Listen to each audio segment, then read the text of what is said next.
This next story is one we've resisted doing for years. You just don't want to put too much pressure on such a sensitive resource. There's really not a lot known about a critter called the jackalope. Scientific name, as I refer to my notes, the Lopigygris lopisopoulos ineptus. But numerous sightings and a lot of historical accounts cannot be lightly discarded in spite of the fact that not much is known about the jackalope. And tonight, April 1st of the new millennium, if you're ever going to see this critter, tonight's the night.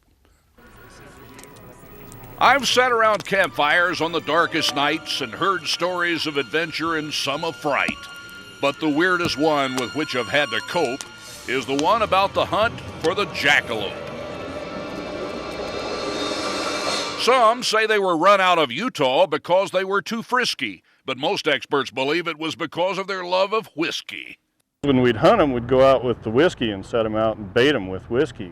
Now, Wyoming is where a jackalope you can see, and to hunt them, Douglas is the place to be. It's called the jackalope capital of the world because many years ago, the Indians and the trappers that were around this country were the first ones to spot them. Local literature claims sightings of jackalopes were frequent among intoxicated cowboys and UFO groupies, which may explain the frequent sightings in this part of Wyoming. Once I did find one, took a good picture of two of them actually during a thunderstorm. And I was excited about that, but unfortunately the film got ruined in the darkroom. That's the environment they most enjoy, is the flash of lightning. They mate in the flash of lightning. They kill with the flash of lightning. Mount them the same as any other animal, just a lot harder to skin. They got a tough hide on them. Okay, got a license here, Doug Miller, Salt Lake City. Only non-resident licenses are issued. There you go, and good luck to you. Typically, the resident hunters don't like to go hunt them because they're so dangerous. For the jackalope, this town has a deep respect. It is born of experiences they don't neglect. They're very, very vicious. They're the only vegetarian species known to man that hunts for sport. Evidence of that viciousness is found in hotel halls. This jackalope hunted the animals hanging on these walls. The wolf reintroduction that's gone on in Yellowstone, they considered wolf reintroduction here, but they realized the jackalope would never let them survive.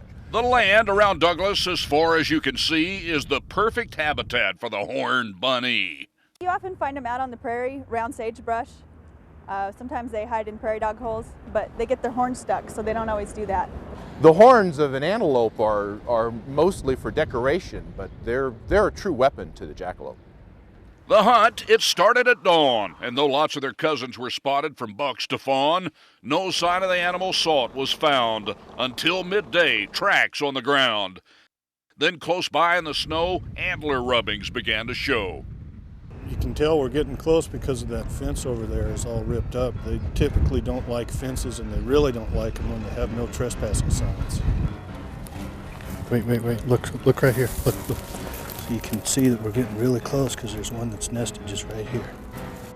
As the hunt continued weaving through the sage, the feeling of being watched began to rage. Look, there's one right there. Now the story was told when the night was cold, but I shiver still at the vicious kill. For the jackalope did survive, it is the hunters who aren't alive.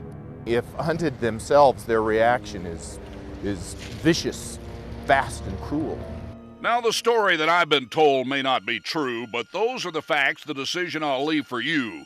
And if you want more proof, Douglas is where it's at. But remember what curiosity did to the cat. You can see right there on your limited non-resident jackalope license, it's legal only to hunt the species, wouldn't you know it, on June the 31st. Special thanks to our outdoors editor, Jack Hubbell, for helping us, shall we say, stalk down that special April Fool's Day expose on the legend of the jackalope.